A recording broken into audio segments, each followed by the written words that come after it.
This episode of Evolved is brought to you by Manscaped. Manscaped have all the tools for your manscaping needs, like the Lawnmower 4.0 electric trimmer or the Weed Whacker 2.0 ear and nose hair trimmer. Manscaped were good enough to send us their Performance Package 4.0. It contains the Lawnmower 4.0, which is actually a very impressive little razor. It's really nice and stylish. It's waterproof. It has an LED light on it. It has, I think, a 90-minute runtime on a full charge, ceramic replaceable blades. It comes with two little guards with two sets of adjustments, so you've got 4 different cup lengths between them.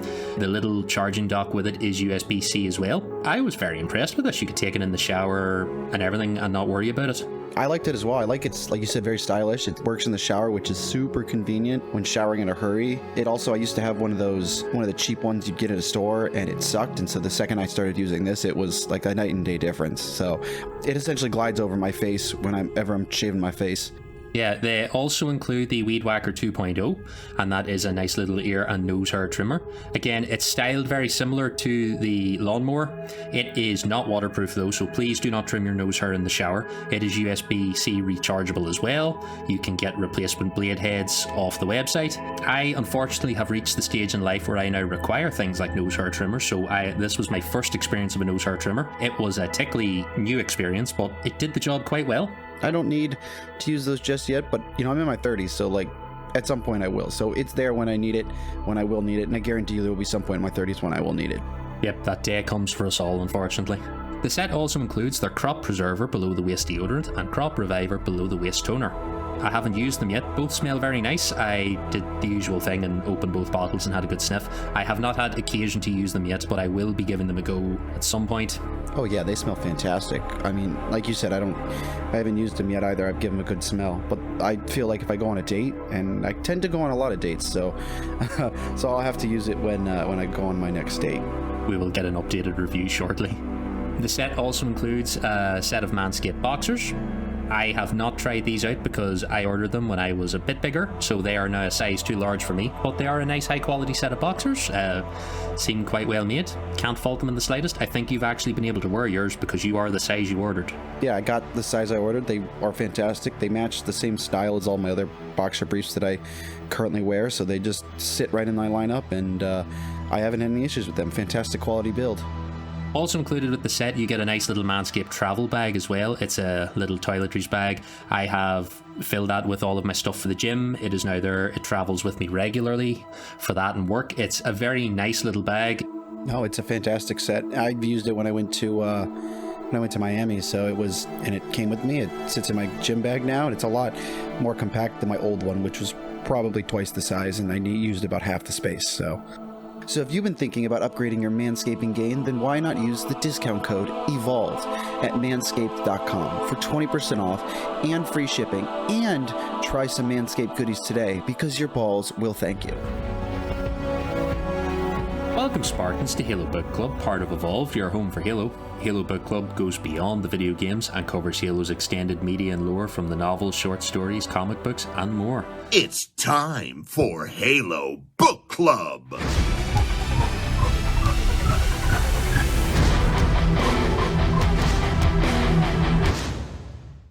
I'm your host Aaron, and with me today we have Lucas. Hello, hello. We are here to cover another Halo short story, one of the last. We are almost entirely up to date. There is only one after this.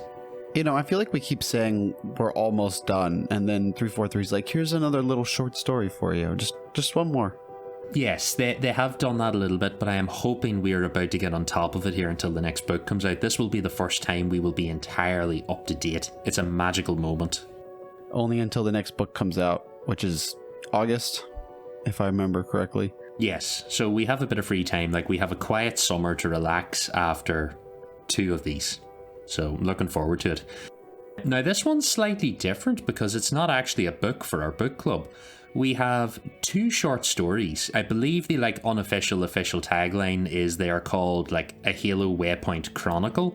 There are 2 of these that have been released. This one is called Vertical Umbrage. The other one is called Winter Contention. So this one was released for the 10th anniversary of Halo 4. It's just a short story on Halo Waypoint. We'll get into all the deets in a minute, but just in case you're thinking, I've never heard of vertical umbrage, where did this come from? That's where it came from, so it may have gone under the radar. Before we get into it, we will do the socials. If you're new to Evolved, Halo Book Club is part of Evolved. We host a variety of shows. We've got the main show podcast Evolved. We have Mission Debrief. We have Builds with Blocks, HCS Pro Talk, Halo TV Plus, which I believe recorded a fresh episode tonight. Look behind the scenes there. And Halo Gear Guide and Halo Headlines. You can learn more about all of our shows by going to the website evolvedhalo.com. If you're already a fan, we would like to ask you to take a minute to rate us and leave a review on your podcast service of choice. We'd also like to take a minute to thank all of our patrons for your continued support. You guys help make everything we do possible. Yes, thank you guys. Absolutely. Even though we're a little slow, you guys are still keeping us going. You guys are literally keeping the lights on and keeping the motivation running on these things. So we appreciate and love every single one of you. If you would like to become a patron, go to patreon.com/Halo Evolved and you can learn about all the rewards and benefits to becoming a patron, such as early access to episodes, unique swag, access to our podcast soundtrack, and our newest reward, the Patreon exclusive podcast, I Would Have Been Your Podcast, where you can hear such exciting things as spoilers, the behind the scenes recording of the advert that the regular show feed gets. That was one of the last episodes I recorded with Ian. You can go and listen to that. There are a lot of other things. It's mostly me and Ian talking about Star Trek, but if you're a patron and you would like to suggest a topic, if Star Trek isn't your liking, you can go and become a patron today.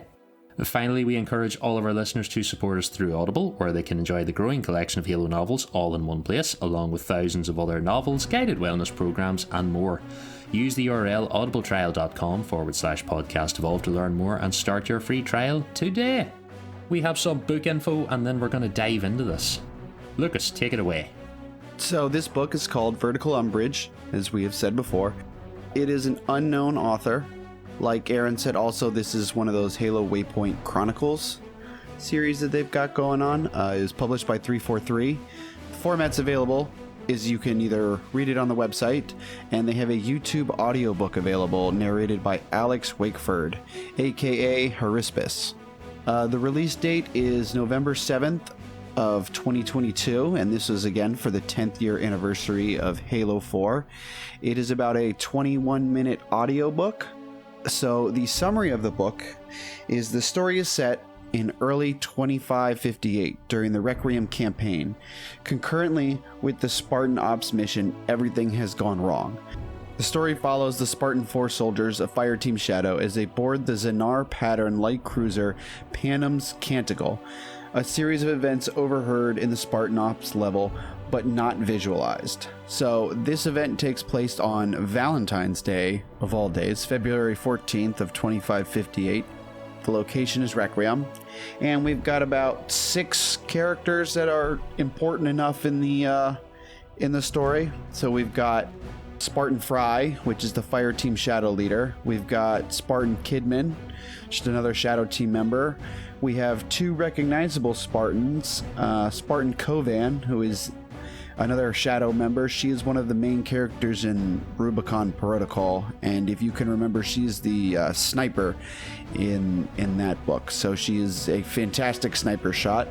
And then lastly, we have, for Spartans of Shadow, we have Bonita Stone, who in also Halo Infinite you find her dead, and she was killed by Jega in Rubicon Protocol.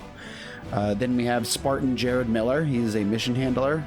And Aaron, you brought this up earlier, that it is weird that a Spartan is a mission handler. I find it very weird because the artwork for this Spartan shows a Spartan in full armor, and I'm like, why is it battle worthy? Because we had this discussion where we're like, oh, maybe he had like problem with augmentations or something else, but he appears to be a perfectly combat capable Spartan who's in the call center. You're like, wouldn't that be a Marine or like an injured Spartan or a retired Spartan if you wanted a Spartan to be the mission handler? But it's a weird one. I think the regular mission handler, maybe this is what it is. I think normally in Spartan Ops there is a different mission handler, and then this guy is slotted in for some reason. So I think maybe like the regular mission handler is not a Spartan, but it's still weird to have a Spartan handler. Definitely.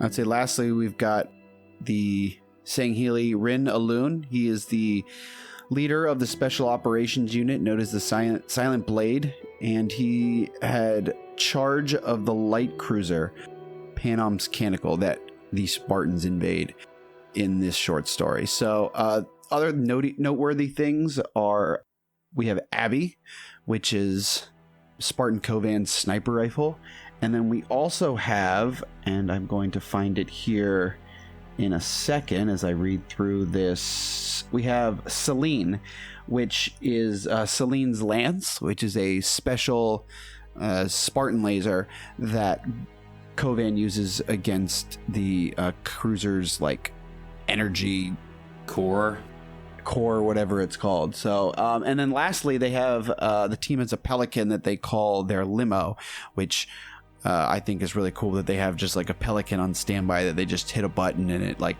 comes to them and picks them up. It's interesting to have the Halo 5 touch of like the sort of legendary weapons, like the special weapons with names, because we don't have that in Halo 4. There's no like variants of weapons or anything, so this is like a little Halo 5 massaging back into the lore, so I like that. Yeah, it's cool that they like inputted some of these other items in other places. What are your thoughts on the story overall, Aaron? It's a very straightforward, short little story. Like it adds a tiny bit of background lore, but if you never came across this story, you have missed out on exactly nothing, because you get like 4 bits of dialogue in the background of the Spartan Ops mission, and that just about covers it. All this does is fill in a couple of little bits around it. You find out that Spartan Team Shadow were on another mission at the time to destroy a site called the Covenant Summit, which seems to be like an aircraft facility, and then they're redeployed to take out this cruiser.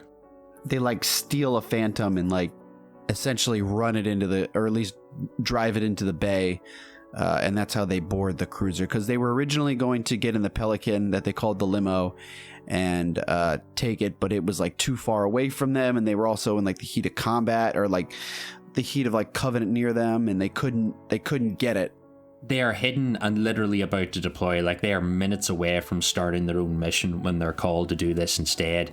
And they're called to do this because in the Spartan Ops mission, this ship is literally above the arena and they are dropping troops and reinforcements down on top of you. So they've been called in to take the ship out to stop the reinforcements coming down, because as the Spartan of Crimson on the ground, you are getting your ass kicked down there. Or no, it's Crimson, because Majestic's the team you see in the cutscenes, and then Shadow is another team in the background. So like, this is the whole point of this. The screenshot that you see at the top of this story on Waypoint with the ship above the 2 towers, that is literally, if you look up in the like Forerunner arena when you start, or at the end of it, like when the ship appears, that's what you see. That is above you. There. Like, it's no Fall of Reach boarding the Covenant ship with Sam. I'll say that. It's also no boarding a Covenant ship with George in Reach. No, it's just like, it's a very short, straight to the point. This little touch of the Silent Blade. Yes. Is this Julim Dama's Covenant version of the Silent Shadow? I would maybe assume so. It's just like another name. The Silent Shadow are a special operations unit in their own right, so I kind of assume this is their version of it. I also noticed that Fry had plot armor when the shipmaster like beat the shit out of him and like almost killed him, and then Stone comes out of nowhere and saves his bacon. But like, it seemed like he got like punched and he got broken ribs, and he didn't get slashed by the energy sword. It was only until he was right about to die with the energy sword that like Stone came out and helped him, and I was like, ooh, plot armor right there. Yeah, like, it's you've got broken ribs, but you'll be fine, you didn't get stabbed, it's all good. Like, it's very short and sweet. Like, it does feel like it would be another Spartan Ops mission in its own right, where you board the ship, you shoot the reactor, and you leave before it explodes. It has that short feel to it. I'm trying to think of anything. It's, I suppose, nice to see a little bit more of Stone and Coven. That's probably the only other like little bit, because you know it's a brief cameo. I was gonna say I did notice that when they leave this cruiser, they get into those drop pods, those assault carapaces that the Covenant have in Halo 4, that like drop and like they open and like all the elites and all the Ungoi and the Kigyar jump out of, and it mentions that it was a surprisingly elegant landing. So it's like they ain't ODST's Fate First into Hell. They get that nice smooth landing coming in. We've seen these a few times now in Halo because they are what the Covenant use in Reach.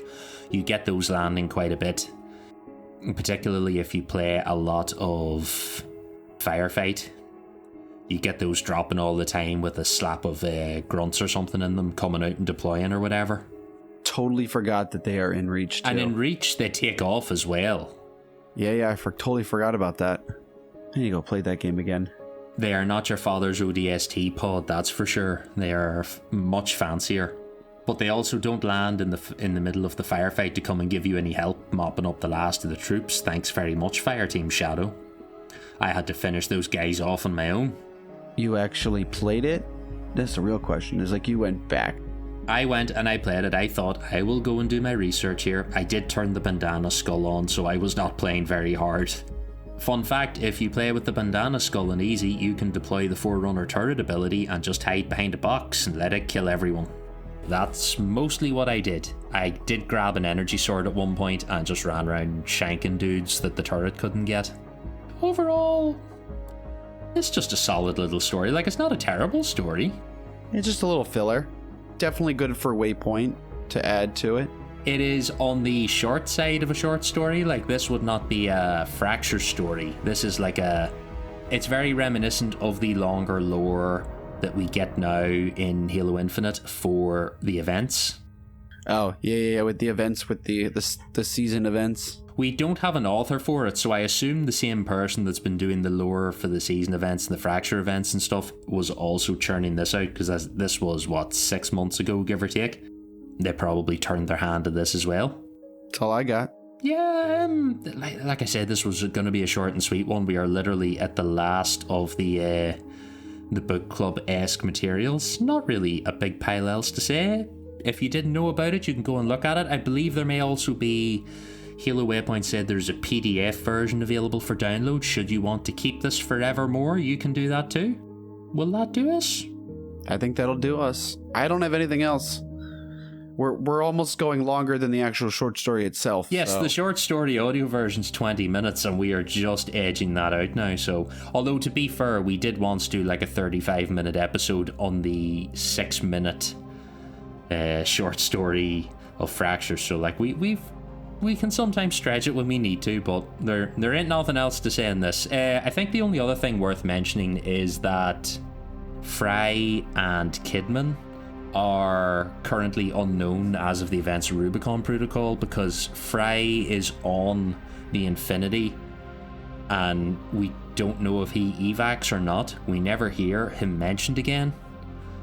Kovan and Stone don't mention him. I know Kovan was looking for the rest of her team until she eventually comes across Stone, but she never comes across the other two, so we never know what happens if they made it off the Infinity or not. So I suppose that's the only other detail about it. We don't hear about Rin either after this, but like it's assumed that he's dead because he like fled into the woods on Requiem, and as we all know, Requiem got like pushed into like a sun. They're probably dead. Yeah, but this is also, I believe, his first like actual appearance, so it's probably open that they could add him into future lore should they need to. It wouldn't surprise me if down the line we find him back with the Silent Blade as an enemy somewhere and we go, oh yeah, we created this character and we dropped him into this one piece of lore you might not have come across, to establish that he's been around since Halo 4 and out for vengeance or whatever. Who knows, we may see him again. Maybe we will get the most overqualified mission handler as well someday. Jared Miller, mission handler specialist with full Spartan 4 armor for no good reason. It's very dangerous doing admin work. The Infinity already got attacked once, like in Halo 4, so like And in Halo Infinite, so like I wouldn't be surprised. To be fair, he would probably be the most likely to survive in the CIC with full Spartan armor in Infinite. Oh, absolutely. Everyone else sitting there going like, why are you wearing your armor? Someday we're going to be attacked, and when it happens, I'm going to be prepared. Him standing there in the middle of Infinite going, I told you all, I told you to wear armor. This was going to happen.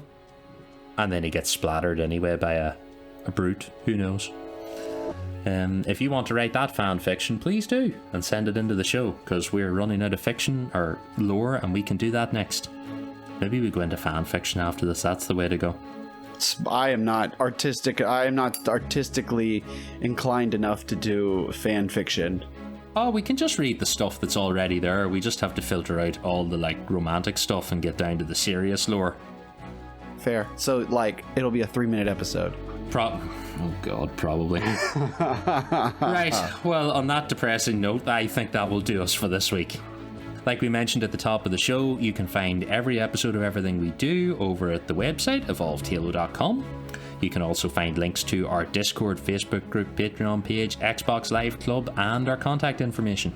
Once again, another shout out to all of our patrons for your continued support. You guys help make everything we do possible. Head to patreon.com/Halo Evolved to learn more. And finally, if you guys want to leave us a voicemail about this lore or anything else, Halo related or not Halo related, and we can cover it, you can give us a call on 205 Evolve. That's 205 386 5833. And with that, I have been your host, Aaron, and until next time, evolved. Evolved. Evolve!